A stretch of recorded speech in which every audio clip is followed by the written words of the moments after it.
கடிகார பெண்டலத்தை பார்த்துருப்போம். வலதுபுறமும் இடதுபுறமும் மாறி மாறி போயிட்டு வந்துட்டே இருக்கும்.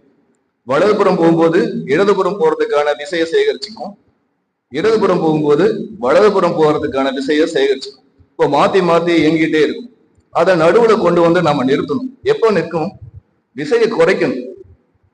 வலது பக்கம் போறதையும் குறைக்கணும், இடது பக்கம் போறதும் குறைக்கணும்.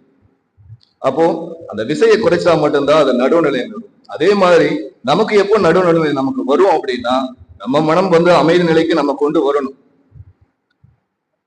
உடனே லெஃப்ட் சைட் போறோம், இல்ல ரைட் சைட் போறோம், மாறி மாறி நம்ம விசையை கூட்டிக்கிட்டே தான் இருக்கிறோம் ஒவ்வொரு முறையுமே தவிர அதை குறைக்க மாட்டேங்கிறோம். நம்ம மனசோட அலைச்சூழலை நம்ம குறைக்க மாட்டேங்கிறோம். அது குறையதான் இது அந்த நடுவு நிலைமையும் வரும். நடுவு நிலைமை வந்தாலும் மன அமைதி வரும். ரெண்டுமே ஒண்ணுக்கு ஒண்ணு. உங்களுக்கு அமைதி வேணுமா? நடுவு நிலைமையோடு இருங்க. நடுவு நிலைமை வேணும்